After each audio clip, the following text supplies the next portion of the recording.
Hi and welcome to my channel. So you have to do a presentation. Don't worry, I've done quite a few through the years and I'm sharing my best tips with you. We're going to use the acronym PRESENT. The first P is for preparation. So you have your topic and you know your audience. What's the best way to get your message across? If you're presenting to your colleagues, perhaps your language would be more informal than if you're presenting to the board of directors of your company. Similarly, if it's a general audience, you may not want to use the specialized jargon that you would say for your colleagues because you want to ensure that you're easily understood. The first thing you're going to prepare is your text. Decide on the message you want to convey and do a brief outline of the main points. Be realistic about the ground you can cover in the time allotted. Then begin your research and gather and structure the content around your outline. Ensure that you're well versed in the topic so that you can answer any questions that the audience may have. Next, organize and write your presentation. Ensure that it has an introduction, a body, and a conclusion. Your introduction and conclusion frame your message and play a key role in its impact on the audience. Next, we come to the mode of presentation. Decide on the format that you're going to use. Are you going to have PowerPoint slides or are you just going to deliver your presentation without any visuals? If doing slides, ensure that they're clear, minimal, and easy on the eyes. Use an appropriate font and ensure that the size is legible from the back of the room. Also ensure that your color scheme is not too loud so that it detracts from your message. Only put essentials on your slides. Don't try to fit in the entire message. Once you have your notes, print them out.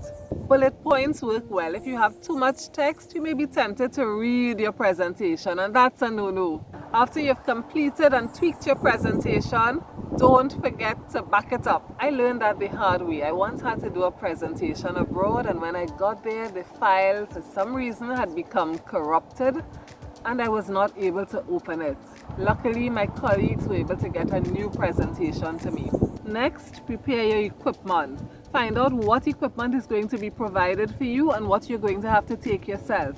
You may need a laptop, speakers, projector, screen, a pointer. Think of all the things that you're going to need for your presentation and ensure that you have them ready. Visit the room you're going to use for the presentation to get a feel for the space and test the equipment beforehand.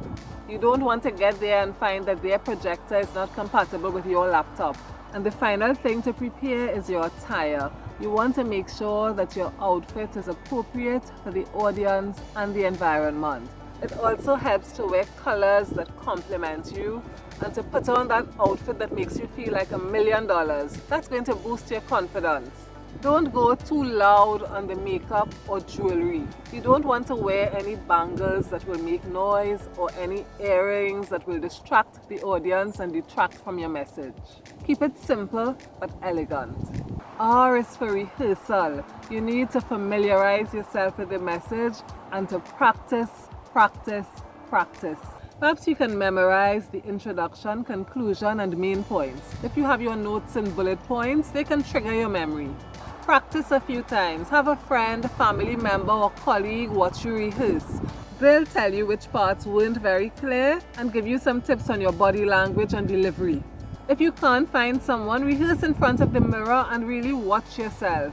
You can also record yourself and play it back, and that can help you to make improvements. While rehearsing your presentation, remember to time it. Your actual presentation should take up roughly 75 to 80% of the allotted time. Leave some time for questions, suggestions, or even to take a short break. If you have the opportunity to do so, rehearse at least once in the actual space where you'd be presenting. That will allow you to get a feel for the place and to practice projecting your voice. Have a colleague sit or stand at the back of the room and ensure that they can hear you and see your slides. The first E is for etiquette. Making contact with the audience at the beginning of the session can help to put you at ease and start to build rapport. You never want to be late for a presentation. Always be respectful, courteous, and considerate of your audience. Be well-mannered, receptive, and humble. Know that you're there to serve them and that it's a privilege to do so. Make time for their suggestions and questions and always answer them to the best of your ability.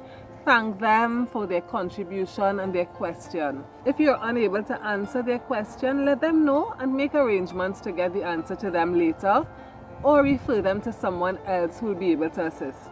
Be positive so that the audience can have a positive experience. You don't want to be too critical of the equipment or anything that has been provided for you. Start and end your presentation with a warm greeting and a thank you.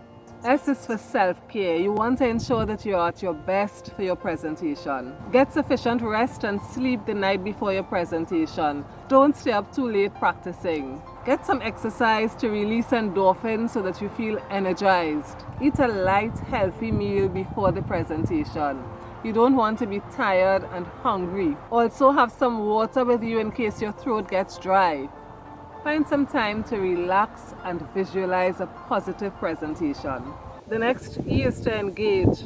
You want to engage the audience. Stand straight with open body language. Make eye contact with your audience. Smile.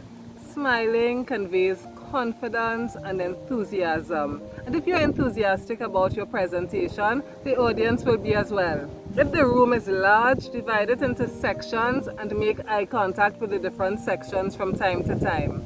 Look for friendly faces in the audience. If you see someone very receptive, make eye contact with that person. It will boost your confidence. You have a lot going on. You're changing slides and watching your notes, but don't forget to make eye contact with the audience.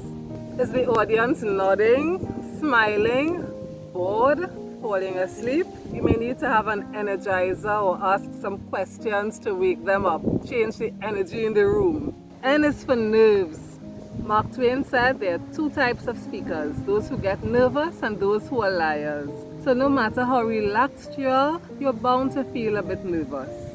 Take some deep breaths from your diaphragm and that will relax you. Be confident. Remind yourself that you have something valuable to offer. Have a mantra. Say, I can do this. And get back to the message. Don't focus on the nerves too much. T is for time. You have rehearsed your presentation, so you have an idea how long it's going to take. But sometimes things don't go as planned, so you still need to keep tabs on your time. I like to put timestamps on my notes so that I know where I should be at a particular time. And if I find that I'm not going according to time, then I have some parts that I can omit. Keep to the point and tweak your presentation as you go along. You need to respect your audience and their time, so you don't want to go beyond the allotted time.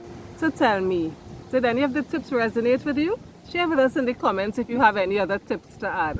Thank you so much for watching, and I'll see you soon. Thank you for watching. Please like, comment, and subscribe. See you soon.